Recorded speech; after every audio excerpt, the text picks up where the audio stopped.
Hello and welcome to another episode of Talk FS. In today's episode, we're joined by George Thomas, financial planner and director of 4 Pillars Financial Planning. In today's episode, we'll be rewinding the clock as we look through George's career history, what drew him to becoming a financial planner and the journey that took along the way. And then we'll also be looking at his current role as not only financial planner, but also director of the business as well. So George, thank you very much for joining us on today's episode. Yeah, thank you for having me, Ryan. So, as mentioned, let's go to the start. Your entry into financial services, you joined originally in a pension provider company, but you had an interest in the IFA space. Talk us through sort of that switch from one side to the other, and also what really sparked that sort of career desire for you. So effectively, if I take it back one step further, left university without really a clue of what I wanted to do long-term career-wise. I was working in retail at the time, knew I didn't want to do that forever because I liked my weekends.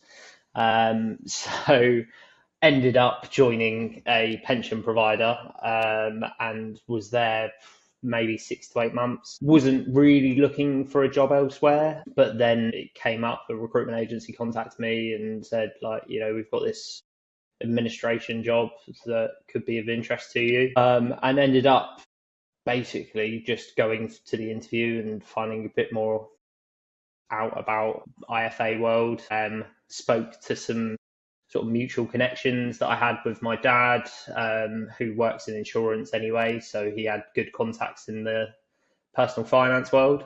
And they basically told me what a great career it was. And, it's definitely something to think about as a career. And I thought, well, I'm not enjoying this pension provider. And that's mainly because the way that pension providers work is very much, it's a task orientated. You basically go in and you do sort of repetitive tasks quite regularly, and that just didn't suit my mindset at all. So I ended up saying yes to IFA world and joined as an administrator at National IFA. Fantastic. So it was kind of fortunate that recruiter gave you that call and opened your eyes, and once you did the research, it really did appeal to you. Yeah, absolutely. And it's like I said, it wasn't something that I thought about doing. It wasn't something that I dreamt about doing. But then when I got into it, it was a perfect fit for me. So going back to that sort of point in time, what was it specifically about the industry when you were doing your research that did appeal to you? Largely working with people. I like just being with people, communicating with people. The element of working with people, and I guess also from speaking to others who are associated with the industry, probably unearth the fact you really help solve their problems, not only in the short term, but also that long-term element as well. Yeah, absolutely. And it was quite interesting speaking to people because you automatically think that a job in financial services is entirely to do with numbers and finance, effectively. But when you speak to people that work in financial services, you often find out that actually it's not. It's a lot more personal than it looks on the face of it. Yeah. Okay. And so then you took the role with that national IFA firm, and was career progression discussed during your interview stages or early on as part of the role? Because obviously you're now a director of a financial planning business. You've gone through the various stages. Was that always on the cards back then for you? It wasn't initially. Initially, it was just getting my feet in the door, really. And it wasn't until I started working at the National IFA that I basically got given a financial planner who I worked alongside, and they sat me down within the first 2 weeks and basically said, what do you actually want to get out of working here? And at that point, there was a bit of a, well, actually, yeah, doing your job would be quite cool and nice. And then ended up just, going down the route of finding out what I needed to do to get there. Fantastic. And what was on that list for you? So the first thing, it was the exams. So it was getting those exams done to be able to then progress to the next step. And it showed my commitment to wanting to progress by doing the exams.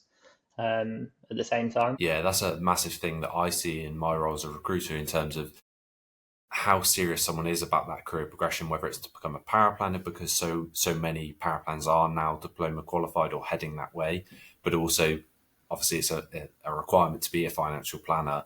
You need the diploma. If you're wanting that next step in your career, are you waiting for someone else to help you and deliver it for you, or are you going out of your way to obtain those exams and say, look, I am ready, I've got this tick in the box? And so definitely I can see why you saw the merit in getting those exams and going through them. And I remember talking to you previously, you obtained your diploma from start to finish in a quick period of time. What was it that enabled you to obtain it so quickly? It was kind of a culmination of things, because I obviously that I had recently come out of university, I still had that studying mindset. So I could be self-disciplined when it came to the study. More than that, it was kind of, well, if I sit here and do nothing for the next 2 or 3 years, I'm effectively wasting 2 or 3 years, was my mindset. So I just thought, if I just crack on and get them done, then that's the first hurdle, as it were, out of the way, and then I can carry on and keep progressing. Yeah, fantastic. And obviously you utilised a lot of the techniques you'd learnt through your university days. Are there any particular revision tips you've got that you feel made life a little bit easier for you when you're going through those chunky books?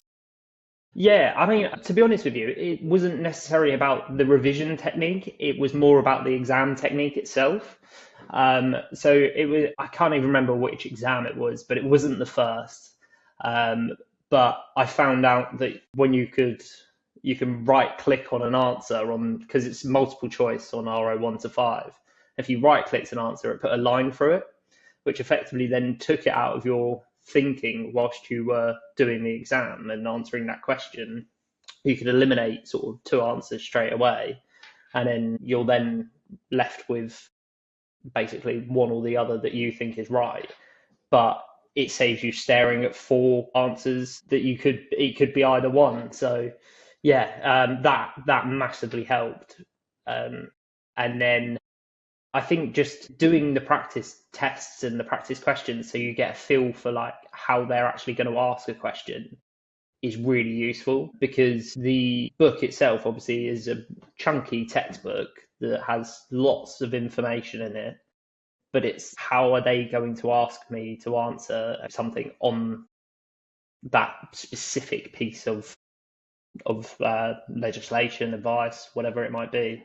Yeah, so you've got kind of your three versions, haven't you? You've got your textbooks version. You've then got how will that appear in an exam, and then probably now you're a financial advisor. How did you see that actually in the real world being asked and the application of the knowledge there? Yeah, that's exactly it. And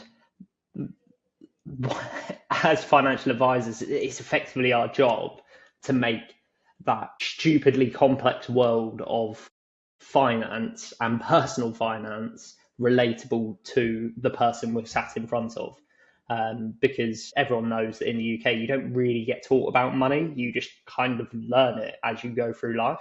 Everyone's knowledge on money is completely different. People might know loads about the economy, but they don't actually know how to manage their own personal finances or rules on pensions or anything like that. But it's really complex. Yeah.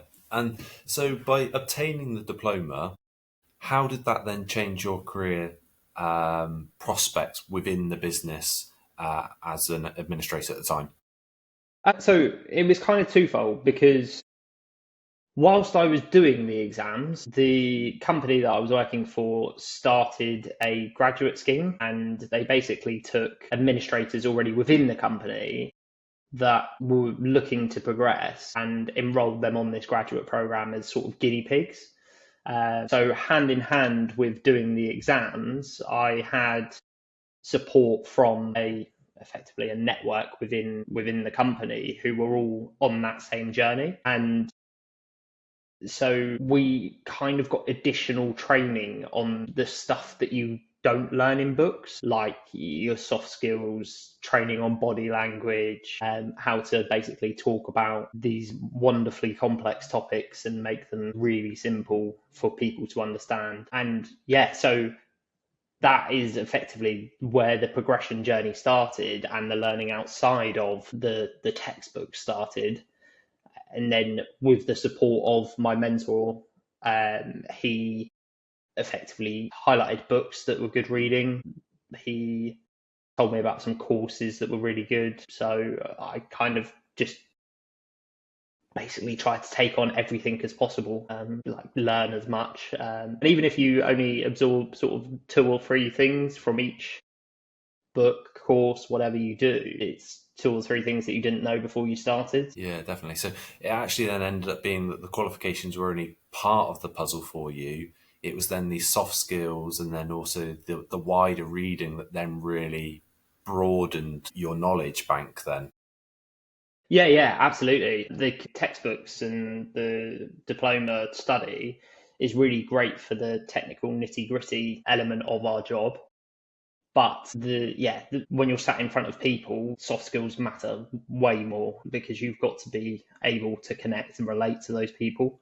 And especially when you're doing a job like ours, where you're trying to build a relationship that effectively lasts, I say, a lifetime, a career time. So it's super important to be able to actually sit there and build rapport with people. That's interesting. And so if there was someone listening who is going through their study towards diploma right now, but maybe don't have access to a graduate scheme, what advice would you give to someone to try and obtain those soft skills organically for themselves? So there's so much information now out there on soft skills.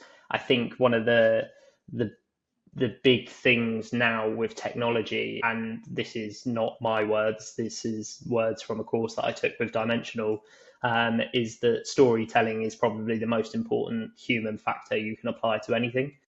And there's so much information on it, reading, finding YouTube videos. Yeah, there's a wealth of information out there. Yeah, it's just going and looking for it basically to find stuff that resonates with you. Yeah, so really just stay hungry for extra information then. And don't rest on your laurels. The fact you've got your diploma, there's all that extra layers you can be adding on. And I guess that's how it will come through if you're applying for a role or if you're applying for an internal promotion. It's those bits when you're sat in front of the interviewer that those elements start rubbing off on the person on the other side of the table. Yeah, absolutely. And having the diploma is a great start, but it's what else can you bring to the table is going to actually be the bit that sets you aside from someone else. Yeah, definitely. Now, you had an interesting fork in the road on your journey, didn't you? So we've discussed so far the fact you found yourself in a national IFA role as an administrator. You quite quickly obtained your diploma. Now, talk us through this fork in the road that you had, because the natural progression for many is to go on to be a power planner and then go on to an advisor. But you didn't take that route, did you? No, I kind of weirdly circumvented it and came back to it later on in my career. But at the time, my mentor basically said to me that once you've got the diploma and you've been the administrator and you want to progress and move on to something else, there is 2 careers that you can choose. You can either be a power planner and be a very good power planner, or you can go in and do the advice side of the business. So they are 2 completely different jobs. Like, power planning is very technical and it suits a specific type of person. Advising, again, is a very people focused job. So it then suits another type of person.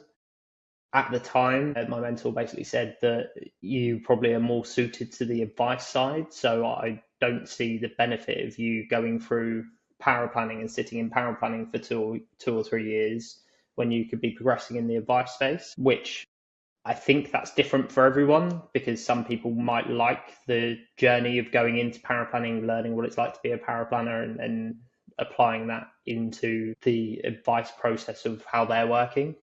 For me, it kind of just worked to miss that stage completely. So yeah, bit different, but it worked. No, it sounds fantastic. So you jumped in as like a trainee junior advisor then. What did your day typically entail then as a trainee advisor? Yeah, so it was kind of like a hybrid role between being in administration still and doing some of the technical aspects of power planning, like some of the calculations, helping put together some of the recommendations, as well as that shadowing some advisors. Luckily, being in a national, there was plenty of advisors that I had the opportunity to shadow.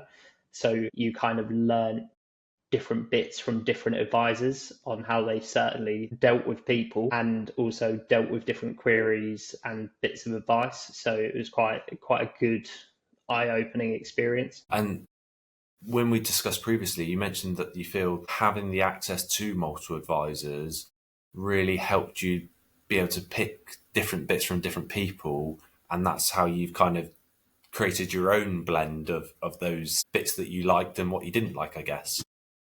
Yeah, absolutely. And it kind of helped me be more authentically me, because if you're just learning from one person and one style, you kind of then will just follow in their footsteps and almost become sort of a shadow of the person that you were shadowing. So for me, yeah, it was really useful, and it just meant that I got a variety of different scenarios, because as well as how the advisor works differently, their clients are all different and specific to them. So it kind of just, yeah, it gave me a really good grounding. Yeah, definitely. I can see why that would. And so, in that hybrid role of part advisor, part admin, you must have had your first opportunity to lead the meeting. How did it feel to kind of go in and be the one delivering the advice? Yeah, that was a bit nerve wracking, to be honest, because you're trying to connect with someone whilst also being super conscious of everything that you need to tick off from a compliance perspective. So you're kind of worrying on two levels rather than just being like, yeah, I can do the advice bit or I can do the compliance bit. It's like, how do I blend those two and make it a meeting that the person sat across from me isn't bored of? They stay engaged and they basically agree to whatever you're recommending. So yeah, it was an interesting meeting, to say the least, but it worked. It went well, I think. That's fantastic. And did you get feedback from your mentor who was sat in on the meeting? Yeah, absolutely. And the good thing about the having a mentor there at the time, and not just someone from compliance, was that they could interject at different points of the meeting. So it didn't feel like I was on my own with a compliance person watching and the client being just trying to engage. So it worked. It was really useful. Fantastic. Well, that's, yeah, the main element there, isn't it? That having that mentor there by your side is so key. And for you, when we discussed previously, you mentioned the value of a mentor is so high. Having the right person in your corner has made a big difference to you. Do you mind sort of shedding some light on that? Yeah, absolutely. Being at a national and being part of that graduate network at the national, it meant that you got an experience of what the other sort of graduates were going through with their mentors, because everyone was effectively assigned a mentor, and everyone's experience was so different, because mentors are there, that they're effectively there to support you and make sure that you are progressing. Some of them utilize the trainee planners as effectively people to take notes and be bag carriers at their meetings, and didn't really give them the opportunity to progress. My mentor for me was the one that actually pushed me to go out and do all the courses and find the right books and sort of continuous learning that some of the other guys didn't get. So I bet there's a lot of stuff ingrained in you that you still utilize today that you've picked up from those many sort of years of wisdom that you gathered. Yeah, absolutely. And I still work with my mentor now, so he's also another director at the firm. And yeah, it's because of him I'm probably further along than I would have been if I'd had a different mentor. It was Fantastic. You've had such a strong relationship with that mentor. Then it really did work well for you. Then Yeah, absolutely. Absolutely. fantastic. So you then became a fully fledged advisor, and you were in the national IFA firm. You are now a director of your business alongside some fellow directors. Talk us through that transition, because it must have been quite an element of change for you. And how did you cope with that change? Yeah, and that is a great question because I have only, prior to working in a small firm, I'd only ever worked at a national. So for me, it was a huge change. A lot of financial services people have been through the sort of the change where it moved away from the big life assurance providers and then down into small firms, and then the consolidators came along and bought up the small firms. Whereas I joined at the consolidator stage and went the other way and went out to a small firm. So I've gone from someone having a job to do everything, as in, marketing, compliance, IT. I know we joked before the call about moving wires around and making sure it's all in the right place, but genuinely, you have all these people to do those jobs for you. So then coming into a small firm and then being like, right, we basically do everything now. It's quite a scary change because it's exciting, don't get me wrong, and I wouldn't change it at all. But it's just going from having support everywhere within the business to being you are the business, and it's the effectively the three directors. It's your responsibility to make sure that the business works and the business runs. And that extra responsibility would potentially imply that you're then pulled away from your clients. Is that the case, or are you actually closer to your clients than ever? I would say I'm probably closer to my clients than ever, and that's purely because the relationship seems stronger and it's more of a personal experience because we are a smaller firm. So even if I'm not available, they're going to call into the office and speak to exactly the same person or someone that they know, rather than some calling a big office and speaking to a different person every time that they call. It's that weird situation, isn't it? You end up doing a whole lot more than you ever would expect, yet you feel closer to your clients and you feel they have a better service, even though you have all these specialists in a large firm. It is this weird dynamic, isn't it? Yeah, absolutely. And to be honest with you, the only thing I would say that's changed is the working day just seems like it's longer, but that's expected when you're doing more than just giving the advice to clients. But it's not horrible work. It's work that you kind of enjoy and you get into, and it's learning something new and doing something different, which is what I thrive on anyway. And from my perspective, I see a lot of companies, but also candidates who either love people who only work for large firms, they love people who only work for small firms, or there's a lot of people who are indifferent, and actually there's so much more about the situation in terms of who the people are, whether it's a large team or a small team or whatever. But there are people out there who love one or the other, because there's so many benefits to both sides, isn't there? Yeah, absolutely. And I wouldn't be where I am today if I didn't go and work for a large firm. So it's just one of those things that you kind of don't really have a choice. It's where you go where the job is and you do that job, and then until you go and do something different, you don't know the other thing exists. So it's like any walk of life. It doesn't have to be specific to financial services, but it just is. Yeah, yeah, definitely. And so, as mentioned, you are a director of the business and you're working alongside your two fellow directors there. Now, if you don't mind me saying, George, you're a lot younger than the average financial advisor out there.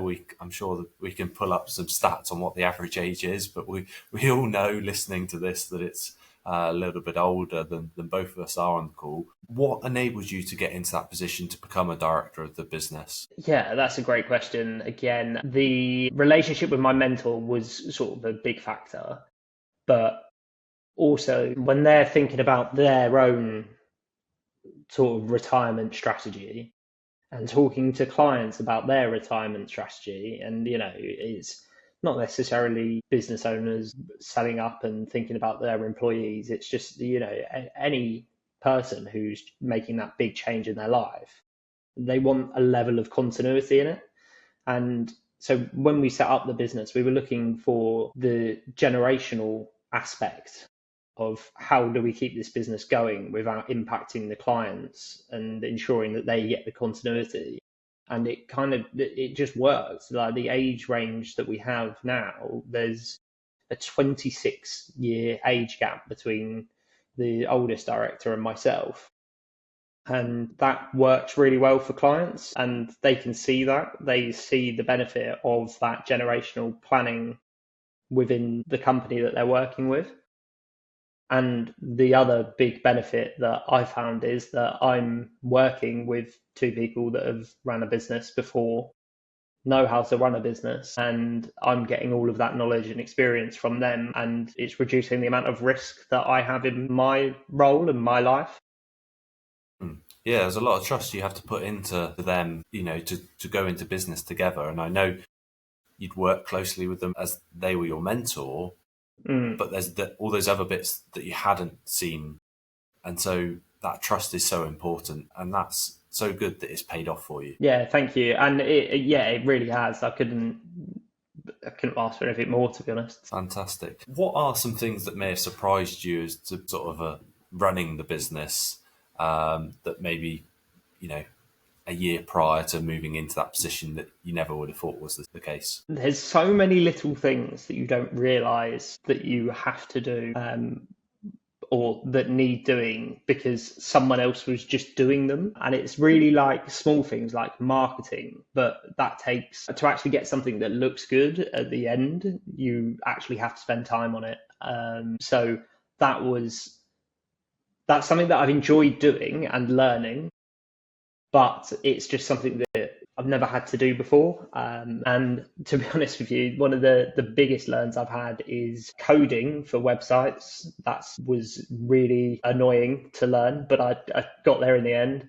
And the sort of building template Word documents for sort of our in-house report writing and things like that there's so much to learn. And to be honest with you, I didn't know that half of these programs could do half of the things that they do. So, it's been a journey, but it's been a good one. Fantastic. So ever since leaving university, your learning has just continued, if not ramped up, because there's all these extra bits that you're having to constantly add on then. Yeah, exactly. And I'm also studying to be chartered as well. It's trying to fit it all in as well as having a life outside of work it's interesting. Good luck with that as well, because that's no mean feat, is it?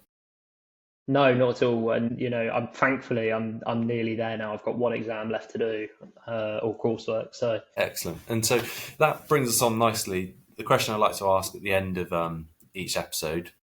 So what's one of the best piece of advice or lessons you've experienced? It's such a great question because there's so much that I have learned over the past sort of 10 years that it's really difficult to put it down to just one thing.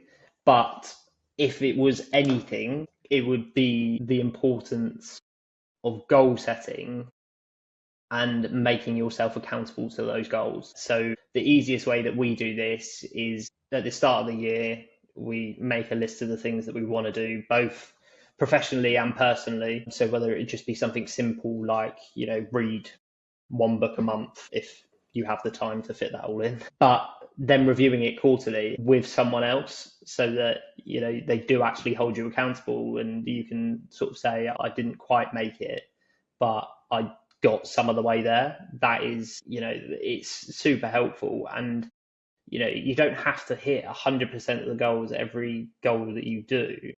But if you make progress towards them, you're closer at the end than when you started. So it really, really does help you progress, even if it's in small increments.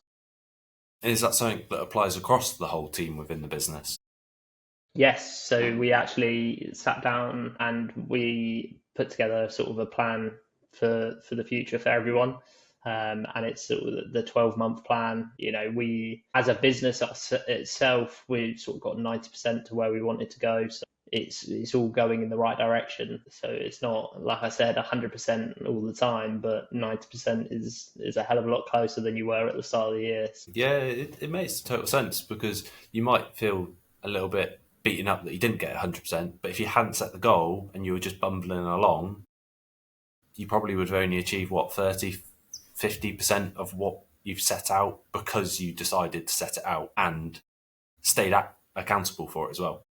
Yeah, and that's exactly right. And just sharing your goals with someone, and whether that's your partner or someone professionally, a mentor or a network or a colleague, then it does actually make you think, oh God, I've got to do this now. I've said it and I've told someone about it. So yeah, It's only next month you've got to sit down and do that again then. yes, that's it. So back to it in January.